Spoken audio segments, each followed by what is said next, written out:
حسد کے کرشمے کہتے ہیں آدمی کی خوبیاں ہی اکثر اوقات اس کی دشمن بن جاتی ہے۔ ایاز کی ذہانت و فطانت، دیانت و امانت اور اپنے آقا کے ساتھ اس کی کامل فرمانبرداری ایسے خصائص تھے جنہوں نے تمام ارکان دولت کو اس کا دشمن بنا دیا تھا۔ ایاز کے خلاف ان کے دلوں میں کدورت، بغض اور حسد کا مادہ روز بروز بڑھتا ہی جاتا تھا۔ ادھر سلطان کا لطف و کرم اور جود و سخا ایاز کے حق میں روز افزوں تھا۔ ایک دن موقع پا کر ان حاسد اور بد باطن امراء میں سے ایک نے جرأت کر کے سلطان محمود سے کہا، جہاں پناہ، آپ نے ایک معمولی غلام کو 30 امیروں کے برابر اعزاز و مراتب عطا فرمائے ہیں۔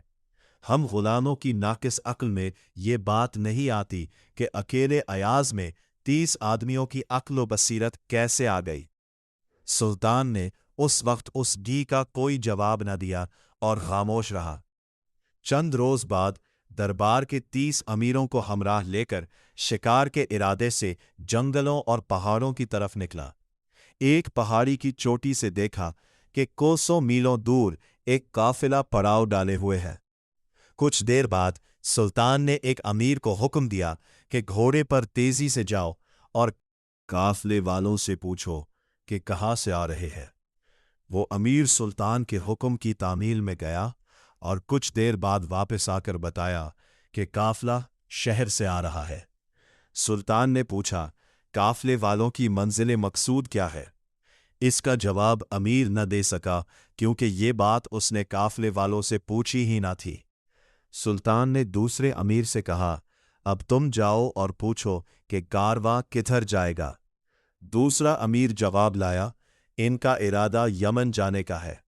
سلطان نے پوچھا، قافلے والوں کے پاس سامان سفر کیا کیا ہے؟ اس بات کا جواب وہ نہ دے سکا کیونکہ اس نے قافلے والوں سے پوچھا ہی نہ تھا کہ کس قدر سامان ان کے پاس ہے۔ سلطان نے تیسرے امیر کو بھیجا، جاؤ اور دیکھ کر آؤ کہ کس قدر سامان قافلے والوں کے پاس ہے۔ وہ گیا اور واپس آ کر بتایا کہ ان کے پاس ضرورت کی ہر شے موجود ہے۔ سلطان نے دریافت کیا، یہ قافلہ شہر رے سے کب روانہ ہوا تھا؟ وہ امیر اس سوال کا جواب دینے سے عاجز ہوا کیونکہ یہ بات اس نے قافلے والوں سے معلوم ہی نہ کی تھی۔ سلطان نے چوتھے امیر سے کہا، جاؤ اور یہ بات معلوم کر کے آؤ۔ اس نے واپس آ کر عرض کیا، قافلے والے اس ماہ کی 7ویں تاریخ ہے۔ سلطان نے پوچھا، شہر میں چیزوں کے دام کیا کیا ہے؟ وہ امیراس سوال پر دم بخود رہ گیا کیونکہ یہ بات اس نے قافلے والوں سے پوچھی ہی نہ تھی۔ غرض سب امیر ناقص العقل اور پریشان ذہن ثابت ہوئے۔